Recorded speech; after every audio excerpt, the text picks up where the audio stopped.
Everyone, कैसे हैं आप सब। My name is Savita and welcome to my channel. 9th class का मैटर इन अवर सराउंडिंग्स, इसकी एक वीडियो हम पहले कर चुके हैं। उसके अंदर हमने देखा था कि मैटर होता क्या है, मैटर की डेफिनेशन देखी थी हमने, मैटर की करेक्टरिस्टिक देखी थी। उसके बाद हमें पता मैटर पार्टिकल से मिलकर बना हुआ था, तो हम पार्टिकल्स की करेक्टरिस्टिक को देखा था। तो आज हम जो करेंगे मैटर इन आवर सराउंडिंग्स के अंदर states of matter. States of matter, matter की जो है 3 तरह की स्टेट होती है, यानी वो सॉलिड के अंदर प्रेजेंट हो सकता है, लिक्विड के अंदर प्रेजेंट हो सकता है और गैसेस के अंदर प्रेजेंट हो सकता है। Solid, liquid and gases.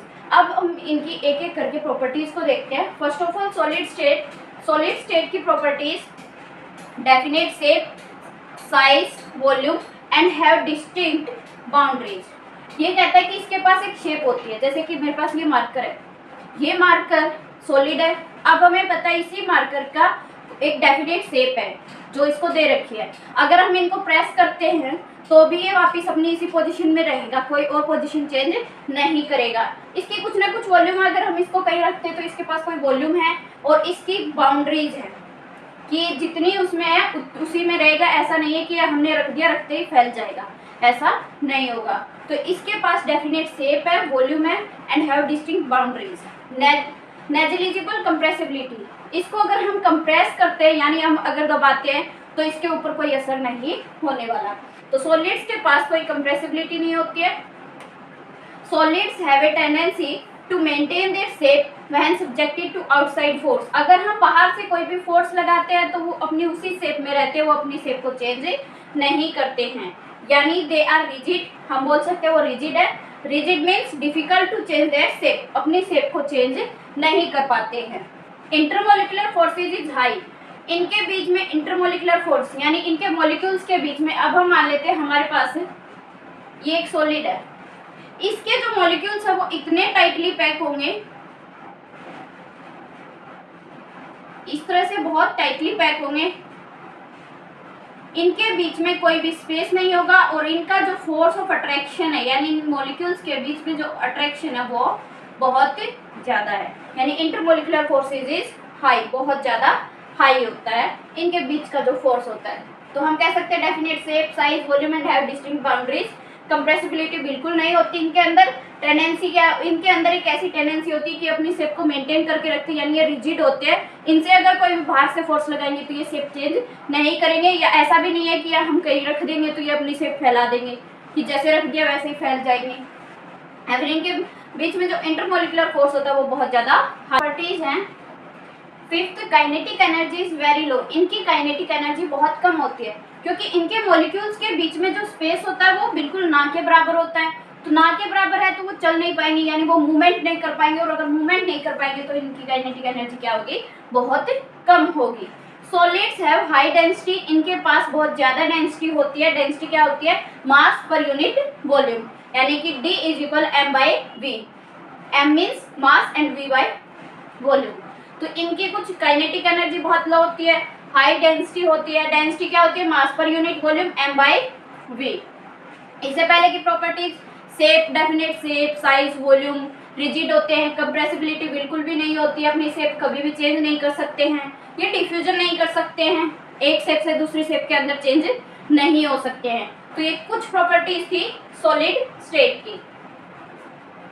Liquid state. Liquid state के अंदर फर्स्ट ऑफ ऑल एक छोटा सा पॉइंट है, in science the common name of gases and liquid is fluid, यानी कि गैसेज और लिक्विड दोनों को हम क्या भी बोल सकते हैं, फ्लूइड भी बोल सकते हैं। इसकी कुछ प्रॉपर्टीज हैं लिक्विड की: don't have a definite shape, size और डिस्टिंक्ट बाउंड्रीज। क्या आपने कभी वाटर की डेफिनेट शेप या साइज देखा है कि वो इस साइज का होता है या इसकी ये शेप होती है, हम क्या बोल सकते हैं ये रेक्टेंगुलर होता है, सर्कुलर होता है, नहीं बोल सकते। तो इसी तरह से ना इसकी कोई बाउंड्रीज होती है क्योंकि ये फ्लो कर सकता है, जैसे ही हम पानी को फर्श पे गिराएंगे, वाटर को फर्श पे डालेंगे, वो फ्लो करेगा। तो उसी तरह से इसके लिए इसकी कोई बाउंड्रीज नहीं होती, बट इनकी फिक्स्ड वॉल्यूम होती है। हमें पता है कि हमने उसे किसी वॉल्यूम में लिया है, 1 लीटर, 2 लीटर, 3 लीटर, इस तरह से कोई ना कोई वॉल्यूम होती है। इनको हम कंप्रेस कर सकते हैं, क्यों, क्योंकि इनके बीच में मान लेते हैं हमारे पास ये इसके अंदर लिक्विड है, तो इसके मॉलिक्यूल्स के बीच में कुछ स्पेस होता है, ज्यादा नहीं बट कुछ स्पेस होता है। गैसेस के कंपेयर में कम होता है एंड सॉलिड के कंपेयर में ज़्यादा होता है। तो इसकी वजह से इसको हम क्या कर सकते हैं, कंप्रेस भी कर सकते हैं, कंप्रेस्ड। तो इनको हम कंप्रेस कर सकते हैं। कॉमन नेम जो होता है गैसेस का और लिक्विड का फ्लूइड बोला जाता है। इनके पास कोई शेप नहीं होती, कोई साइज नहीं होता, इनकी कोई फिक्स बाउंड्रीज नहीं होती, बट इनके पास क्या वॉल्यूम फिक्स होती है और इनको कंप्रेस भी कर सकते हैं। तो next is our liquids are not rigid. ये रिजिड नहीं होते हैं, क्यों? क्योंकि इनके पास एक प्रॉपर्टी होती है कि ये फ्लो कर सकते हैं, यानी जैसे कि वाटर है या हम मिल्क को बोल सकते हैं। जैसे हम कहीं भी डालेंगे, अगर हमने किसी कंटेनर के अंदर, किसी वेसल के अंदर नहीं डाला, हमने मानो फर्श पे गिरा दिया, फ्लोर पे गिरा दिया, तो वो क्या करेगा, फ्लो कर जाएगा। तो ये रिजिड नहीं होता, इसकी कोई बाउंड्रीज नहीं होती है। Intermolecular force is less than the solid. इनके बीच में इंटरमोलिकुलर जो फोर्स होता है, क्यों? क्योंकि इसकी शेप कैसी होती है, इस तरह से प्रेजेंट होता है। इसके मॉलिक्यूल्स के बीच में डिफरेंस होता है, यानी इनके बीच में गैप प्रेजेंट होता है, जिसकी वजह से इंटरमोलिकुलर फोर्स क्या इनका मीन्स कम होता है। मॉलिक्यूल्स के बीच में फोर्स कम होता है। Kinetic energy is more than solids. अब सॉलिड के अंदर तो काइनेटिक एनर्जी थी नहीं, ना के बराबर है। क्यों? क्योंकि इनके सॉलिड के अंदर तो बिल्कुल ऐसे भरे हुए हैं। अगर कंपेयर करके देखें तो सॉलिड के अंदर बिल्कुल भरे हुए, कोई स्पेस प्रेजेंट नहीं है उसके अंदर, जिसकी वजह से वो मूवमेंट नहीं कर सकते, तो काइनेटिक एनर्जी को जैसे नहीं करेंगे। ये मूवमेंट कर सकते हैं थोड़ी बहुत, एज कम्पेयर टू गैसेज कम कर सकते हैं and as compare to solid ज़्यादा कर सकते हैं। तो यहाँ पे क्या है, काइनेटिक एनर्जी ज़्यादा होगी as compare to solids and low as compare to liquids. Liquids have moderate density, इनकी डेंसिटी मॉडरेट होती है and liquids possess the property of diffusion. Diffusion की प्रॉपर्टीज इनके पास होती है, यानी lower concentration to higher concentration to lower concentration ये क्या कर सकते हैं, जा सकते हैं। अगर हम वाटर के 2 टैंक ले और दोनों के अंदर पानी, एक के अंदर ज़्यादा और एक के अंदर बिल्कुल ना हो, तो हम क्या करेंगे, अगर उनको एक दूसरे से कनेक्ट कर देंगे तो जो हायर कंसंट्रेशन की तरफ वाटर है वो कहाँ फ्लो करेगा, लोअर कंसंट्रेशन की तरफ। तो उसको क्या बोलते हैं, diffusion. They can take any shape. अब पानी को हम किसी कंटेनर या वेसल के अंदर डालेंगे तो वो उसी की शेप लेगा। अगर हम बोतल के अंदर डाल देते हैं तो बोतल की शेप लेगा। अगर हम किसी और वेसल या कंटेनर के अंदर डाल देते हैं, बकेट के अंदर डालेंगे तो बकेट की शेप लेगा। तो इसी तरह से लिक्विड स्टेट क्या है, यानी लिक्विड के जितने भी मैटर होते हैं वो सब क्या है, जिस भी कंटेनर में डालेंगे उसी की शेप या साइज ले लेगा। इसीलिए इसके पास अपनी खुद की शेप नहीं होती है। ये कुछ पॉइंट्स है या कुछ प्रॉपर्टीज है लिक्विड स्टेट की। नाउ अब हम पढ़ेंगे गैसेस। गैसेस के अंदर हमने अभी एक पॉइंट पढ़ा था कि हम गैसेस को एंड लिक्विड्स को दोनों को क्या बोल सकते हैं, फ्लूइड्स बोल सकते हैं, क्योंकि ये क्या करते हैं, फ्लो की प्रॉपर्टी को रखते हैं। तो gases neither have a definite shape nor definite volume. ना ही तो इसकी कोई शेप होती है, ना इसके पास कोई वॉल्यूम होती है। They can be compressed much. इनको बहुत ज़्यादा कंप्रेस कर सकते हैं, बिकॉज अगर हम इनकी स्ट्रक्चर देखें तो इसके मॉलिक्यूल बहुत दूर दूर प्रेजेंट होते हैं और ये बहुत ज़्यादा फ्लो की कैपेबिलिटी रखते हैं अगर हम इनको कंप्रेस नहीं करते। जैसे कि हम परफ्यूम का एग्जांपल ले सकते हैं। अगर हम रूम के एक कॉर्नर में मारते हैं, एक कॉर्नर में उसका छिड़काव करते हैं, स्प्रे करते हैं, तो सेकंड कॉर्नर तक या रूम के बाहर तक भी चला जाता है। क्यों? क्योंकि वो एक तरह का गैस और उसके मॉलिक्यूल्स के अंदर काइनेटिक एनर्जी ज़्यादा, जिसकी वजह से वो ज़्यादा फ्लो कर सकते हैं, यानी उसके पास क्या है, फ्लो की प्रॉपर्टी है। नेक्स्ट, गैसेज है maximum fluidity and least rigidity. Gases के पास बहुत ज़्यादा फ्लूइडिटी होती है और रिजिडिटी बहुत कम होती है। Intermolecular force of attraction is least. इनके बीच में फोर्स ऑफ अट्रैक्शन बहुत कम होता है, इसीलिए तो ये बहुत दूर दूर प्रेजेंट होते हैं, यानी इनके मॉलिक्यूल्स क्या है, एक दूसरे को बहुत कम अट्रैक्ट करते हैं, जिसकी वजह से इनके बीच में डिस्टेंस ज़्यादा होती है। गैसेस के पास कोई वॉल्यूम नहीं होती, कोई शेप नहीं होती, कंप्रेस बहुत ज़्यादा कर सकते हैं, फ्लूइडिटी होती है ज़्यादा एंड रिजिडिटी होती है बहुत कम, and force of attraction is least, बहुत ही कम होता है force of attraction over gases. इनकी काइनेटिक एनर्जी जो है पार्टिकल्स के पास बहुत ज़्यादा होती है, क्योंकि इनके बीच में गैप क्या है, बहुत ज़्यादा प्रेजेंट होता है, जिसकी वजह से ये बहुत ज़्यादा मूवमेंट कर सकते हैं काइनेटिक एनर्जी की वजह से। And gases have no density.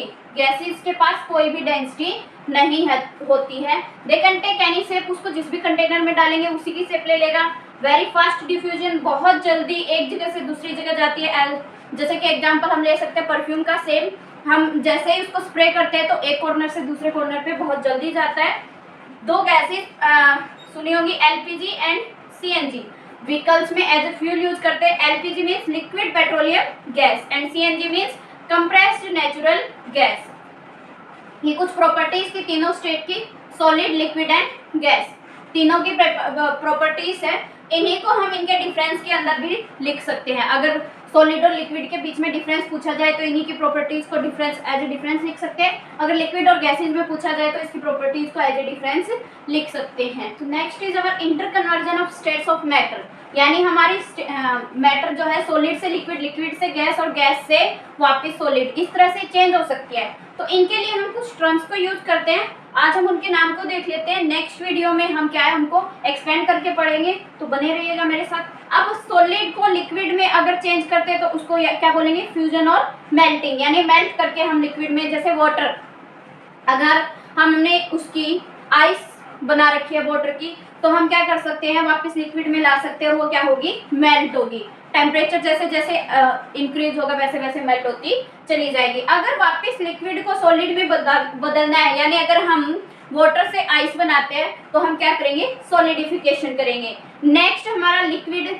को गैस में चेंज करना। अगर लिक्विड को हम गैस में चेंज करते हैं तो वेपराइजेशन। अगर पानी को हम गर्म करते रहेंगे तो वो क्या है, भाप की फॉर्म में, स्टीम की फॉर्म में ऊपर जाता रहेगा और उसको क्या बोलते हैं, वेपराइजेशन। और अगर हमें गैसेज से वापस लिक्विड बनाना है तो उसको क्या बोलते हैं, कंडेंसेशन। कई बार होता है कि हम पानी गर्म करते हैं और उसको ढक देते हैं, तो जब भी हम वो प्लेट या वो लिड उठाते हैं तो हम देखते हैं उसके ऊपर क्या है, वाटर की ड्रॉपलेट्स प्रेजेंट होती है। तो वो किस वजह से होती है, कंडेंसेशन। क्या है, लिक्विड गैसेज वापस किस में चेंज हो गई, लिक्विड के अंदर चेंज हो गई। नेक्स्ट हमारा आता है, अगर गैसेज को हम सॉलिड के अंदर करते हैं तो सब्लिमेशन, डिपोजिशन करते हैं एंड कंडेंसेशन करते हैं वापस सॉलिड से गैस बनाने के लिए।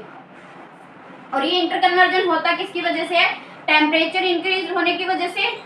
अगर हम टेम्परेचर को इंक्रीज कर देते हैं या फिर प्रेशर के अंदर चेंज कर देते हैं, टेम्परेचर और प्रेशर को चेंज करने की वजह से क्या होता है, तो इसकी वजह से हमें क्या मिलती है, सॉलिड से लिक्विड, लिक्विड से गैस और गैस से सॉलिड बना सकते हैं। नेक्स्ट वीडियो में इन्हीं टर्म को एक एक करके पढ़ेंगे, तो बने रहिएगा मेरे साथ। और अगर आपको इसके नोट्स चाहिए तो प्लीज़ टेलीग्राम चैनल को ज्वाइन करें।